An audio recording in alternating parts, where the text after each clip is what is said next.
अब देखेंगे हम थ्योरम नंबर 4 जो इसके सरल प्रतिक्रिया कर रहा है कि यदि कोई तिर्यक रेखा दो समानांतर रेखाओं को काटती है तो तिर्यक रेखा के अंतः कोणों का प्रत्येक योग समपूरक होते हैं, यानी प्रत्येक योग कितना होता है 180 डिग्री का होता है।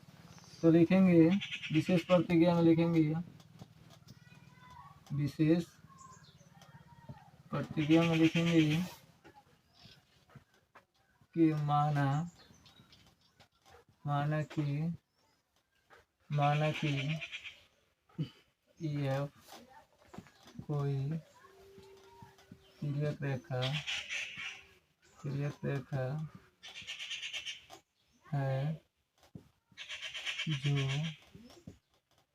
AB तथा CD दो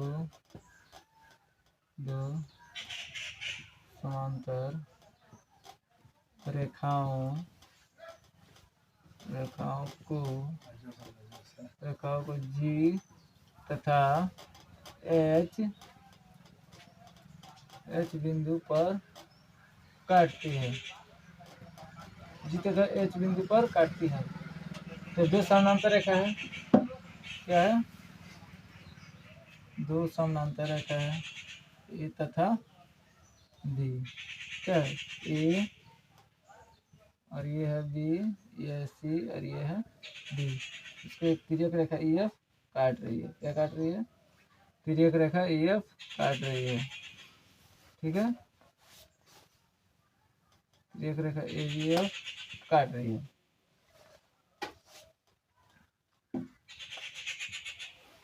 तो कह रहा है इस कोण का योग और इस कोण का योग 180 डिग्री होगा और इस कोण का योग और इस कोण का योग कितना होगा 180 डिग्री होगा, ठीक है। तो सिद्ध करना है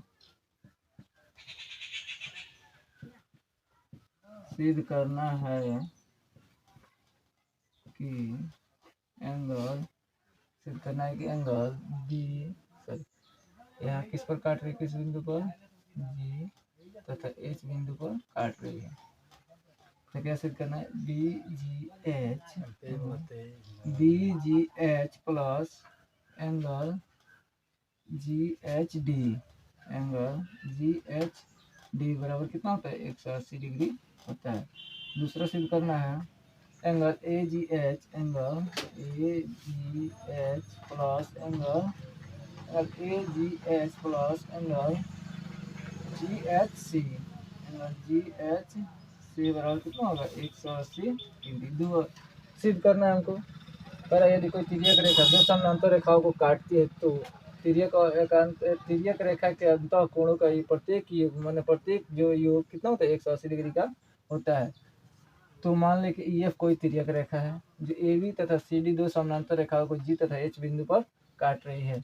तो दोनों कोण का अंतः कोण यानी दो रेखा का जो अंदर वाला कोण होता है उसे क्या कहते हैं? अंतः कोण कहते हैं। दोनों का योग कितना होगा 180 डिग्री और इस दोनों अंतः कोण का भी योग कितना होगा 180 डिग्री। इसको क्या करना है? सिद्ध करके दिखाना है। तो उत्पत्ति लिखेंगे ठीक है। लिखेंगे उत्पत्ति में कि क्या है AB समानांतर है CD के AB समानांतर CD को EF इन्हें क्या करती है? इन्हें काटती है। इसलिए एंगल EGB बराबर होगा एंगल किसके? EGB एंगल बराबर होगा किसके? GHD के। किसके बराबर होगा? GHD के। किससे? संगत कोण से, ठीक है। किससे बराबर होगा? संगत कोण से, ठीक है। अब EH रेखा EH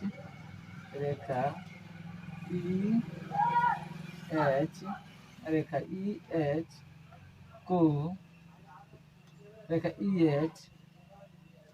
EH और रेखा EH पर BG रेखा G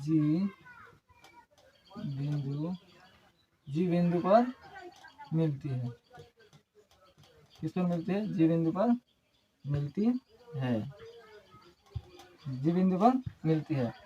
क्या है? ई एच रेखा पर बी जी रेखा किस पर मिलती है? जी बिंदु पर मिलती है। तो angle E G B angle क्या लिख सकते हैं? Angle B G H plus लिख सकते हैं angle B G H, angle B G H plus angle B G H, angle B G तो हो गया यहाँ पे क्या? E G B angle E G angle E G B plus angle B G H बराबर कितना होता है? 180 डिग्री। किससे? रैखिक रैखिक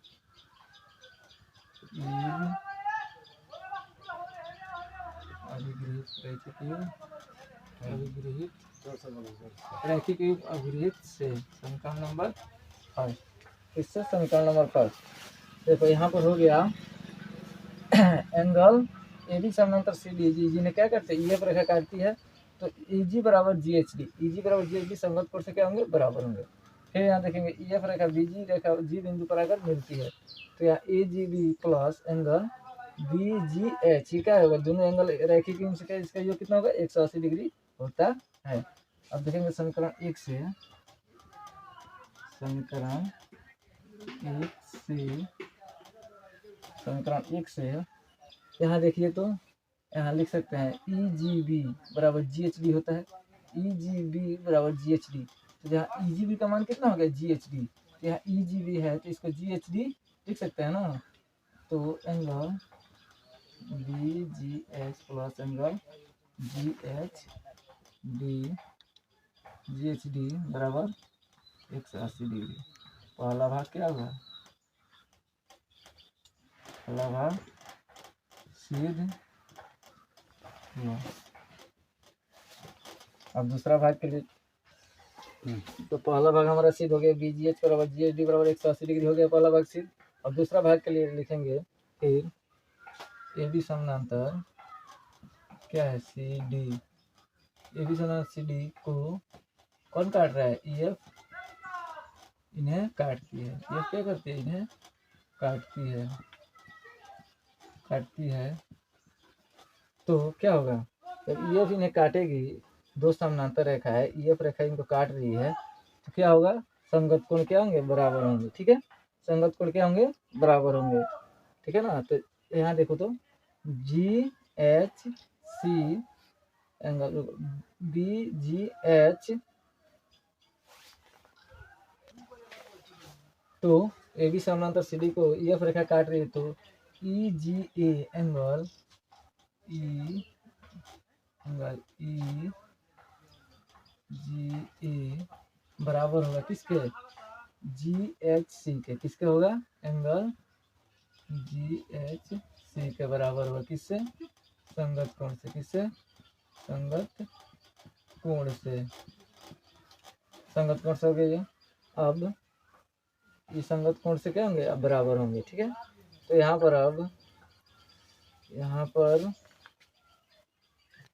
तो अब देखेंगे हम यहाँ पर क्या देखेंगे? ए जी रेखा पर ई एफ रेखा ई एफ रेखा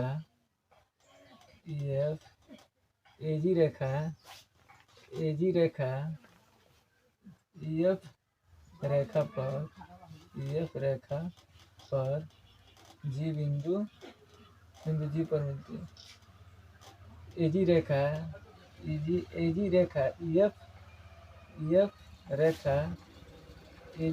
ई एफ रेखा पर जी बिंदु पर मिलती है। जी बिंदु पर मिलती है। ए जी रेखा ई एफ रेखा पर बिंदु जी पर मिलती है। बिंदु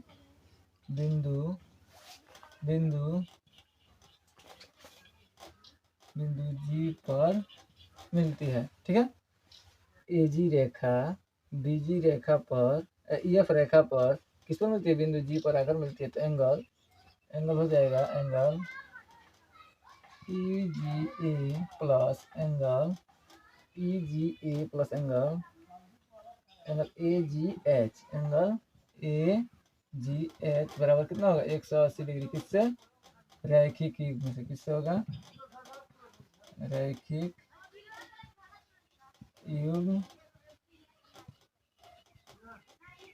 अभिगृहित से। समीकरण नंबर 2, एंगल ई जी ए, ये वाला एंगल और क्या ये वाला एंगल का योग कितना होगा, ए जी एच का योग कितना होगा 180 डिग्री। किससे, रैखिक युग्म अभिगृहित से। अब समीकरण नंबर 2 से देखेंगे, समीकरण 2 से हो जाएगा यहाँ ए जी ए बराबर कितना है जी एच सी। तो इसका मान हम इतना लिख सकते हैं क्योंकि ये दोनों आपस में क्या है, बराबर है। तो लिख लेंगे angle A G H plus angle लिख सकते हैं कितना, जी एच सी बराबर कितना 180 डिग्री। तो दूसरा भाग भी हमारा क्या हुआ, सिद्ध हो गया। प्रूव्ड, क्या हुआ, सिद्ध हुआ। यानी देखेंगे हम साधारण प्रतिक्रिया के माध्यम से यह कहता है कि यदि एक तिर्यक रेखा दो समानांतर रेखाओं को काटती है तो तिर्यक रेखा के अंतःकोण क्या होता है, प्रत्येक युग्म उसका संपूरक होता है। तो मान लें कि ईएफ कोई तिर्यक रेखा है जो एबी तथा सीडी दो समानांतर रेखाओं को जी तथा एच बिंदु पर काटती है। तो सिद्ध करना है angle B G H plus angle G H D, ये और ये एंगल, ये वाला एंगल और ये वाला एंगल क्या होगा 180 डिग्री का होगा। फिर एंगल ए जी एच ये वाला एंगल और एंगल जी एच सी ये वाला एंगल का ये कितना होगा 180 डिग्री होगा। तो ए बी तथा सी डी को ये रेखा जिन्हें काटती है तो ई जी बी ये वाला एंगल और ये वाला एंगल यानी जी एच डी ये और ये दोनों क्या होंगे, बराबर होंगे। किससे, सममित कोण से। फिर ई एच ये है, ई एच रेखा है, बीजी रेखा है, किस पर मिल रही है, जी बिंदु पर मिल रही है। तो इसका रैखिक युग्म कितना होता है 180 डिग्री का होता है। तो एफ इसका हो जाएगा कितना, sorry E G B plus B G H, ये और ये एंगल, इस एंगल और ये एंगल का योग कितना होगा 180 डिग्री। किससे, रैखिक युग्म अभिगृहित से। समीकरण नंबर 1 और समीकरण 1 से देखेंगे तो यहाँ ई जी बी देखिए, तो यहाँ ई जी बी का मान कितना है जी एच डी। तो ई जी बी बराबर जी एच डी लिख सकते हैं, जी एच डी क्योंकि दोनों आपस में बराबर है। ए जी डी बराबर जी एच डी, ये बी जी एच है, दोनों का योग कितना हो गया 180 डिग्री। पहला भाग हमारा क्या होगा, दूसरा भाग सेम उसी तरह ए बी समांतर सी डी को ईएफ रेखा इन्हें काटती है तो ई जी बराबर जी एच सी किससे, संगत कोण से बराबर होंगे। तो ये फिर ए जी रेखा ईएफ रेखा पर बिंदु जी पर मिलती है तो ये दोनों कोण ये रैखिक युग्म से क्या होंगे 180 डिग्री का होगा।